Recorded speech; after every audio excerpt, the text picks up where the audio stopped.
Thank you so much, Miss Johannes Pauline Nervis Parilla. Let's give her another round of applause, please.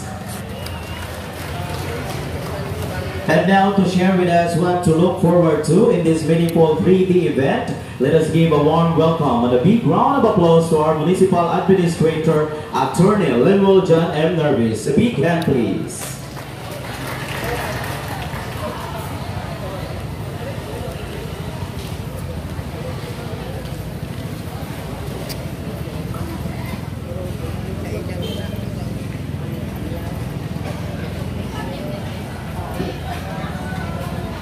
Yung hapon kanatong tanan, ako pagtahod sa atong kilalang mayor, Mayor Manuel Lilin Villahermosa, sa atong San Medici Mayor, Mayor Albert Bentong Villahermosa, sa atong mga konsehalis, sa atong lungsod sa Ilocos, Laura na ito karoon, si Honorable Manuel, atong Laura, atong pagkapakan,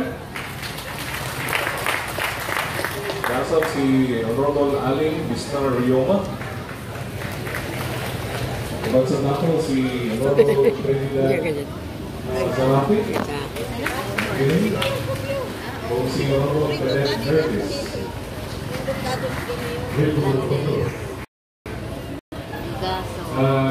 Ibanan niya kung saan kita karoon sa atong tourism in charge, no? Sa atong lungsod sa Ilocos. May lain ang atong pinagkakulihan nga Peso Manager sa lungsod sa Ilocos, si Sir Jim Olo. Atong sang acknowledge ang atong team sa Ilocos Events as well as atong Ilocos committee, no, na pag-inisi and the rest of the members, mga Maroon, si Janet Lini, si Prince, and all the rest of our law enforcement officers. And of course, atong mga exhibitors nga naa din karon. Nagpalibot na ito, tagaan sila kasi pang pagkatap. Nakahatag ko sila ang buga na kinabuhi sa atong programa karong adlaw. Dili lang karong adlaw, sa musunod karong adlaw.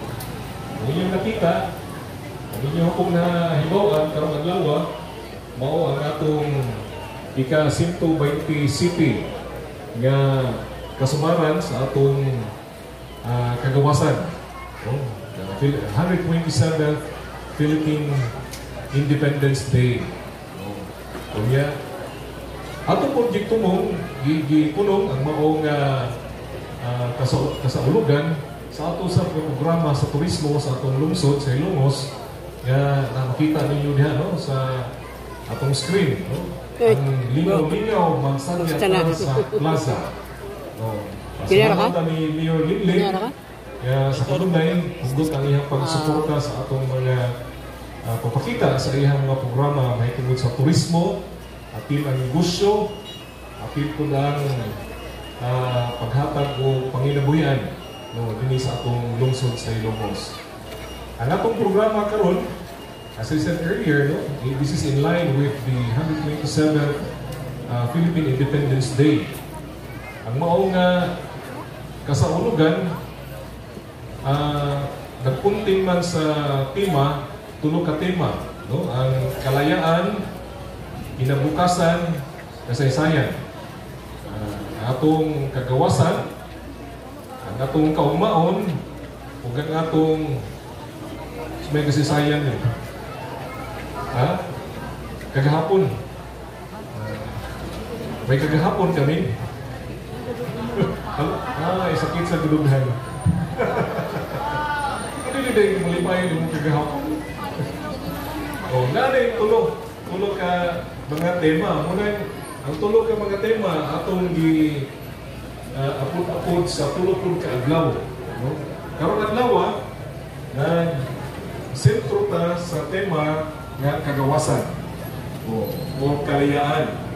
Kung mapuhon, sentro po ta ang atong programa sa tema kinabukasan o maon. O hindi kasabado o ang kasaysayan. Sa ito'y kasaysayan, kagahapon sa usang kaawit. Sige naman rin, kinaamon tayo, kaugmaon.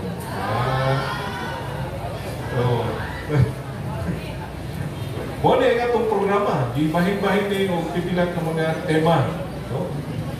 Kaya siguro nakita ninyo na ako yung mga display sa tubangan, matag si Sir Jim o dugang nga pasabot o kung sa ni.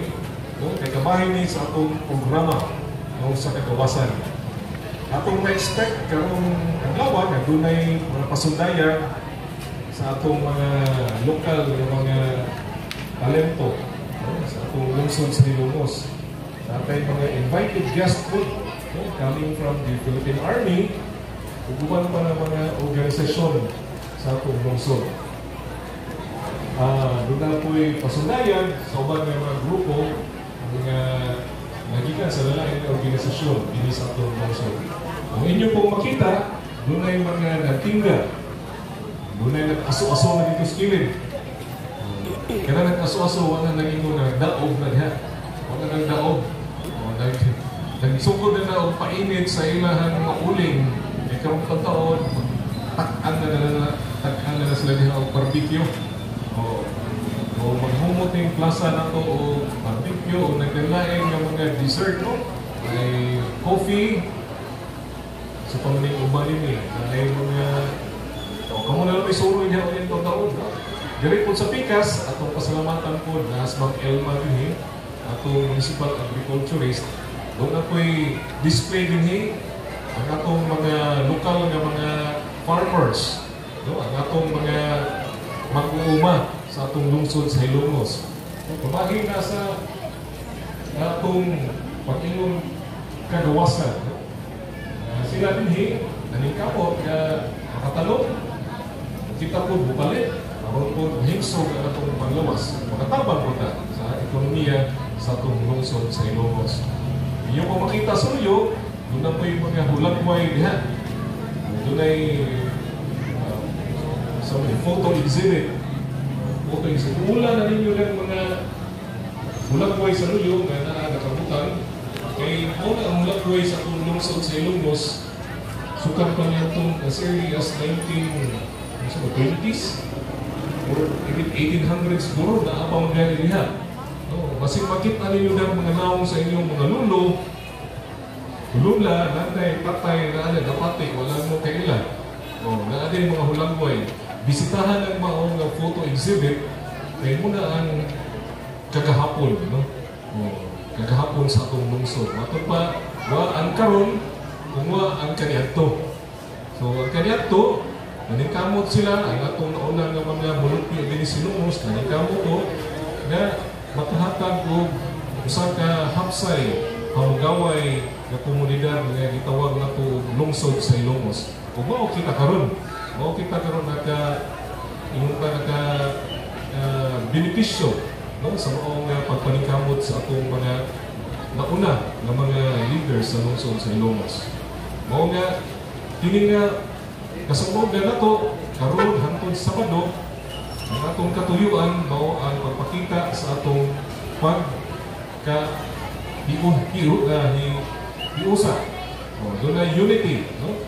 Napakita ni, nakita nagkahiusa. Ini nagpakita po nga ang mga Ilongos nun, puno sa mga talento, puno sa mga nagkadaiyang abilidad. Ikaduha, ini nagpakita kung sa kukubihan ang atong mga katauhan ay tungod sa pagnegosyo o pagpapananom ng palibot. Kini nagpakita usab sa pagsuporta sa atong mga lokal na mga mag-uuma. Kita, dili lang kuto binhi ang tanaw, na po kay palitonon, palit po ta dito sa kilid. Bisita ta dito, muli na ito natay madala. Mga produkto. Hindi ka nabila sa atong yutan, ng Ilongos. Kini nga okasyon, atong punsa nagipuntin sa atong tradisyon o kultura. Mga na photo exhibit niya. Doon po yung mga cultural presentations later tomorrow or the next day kaya yung mga saksihan. Mao nga mga kinsunan kong Ilongos nun ato kining hugupan no, ato kining suportahan. Pasalamat punta ninyo rilin sa iyang paghatag o ako nga yung nga paglusot ni mao nga programa turismo, ekonomiya, ug kinabuhi. No? Dini mao nga programa.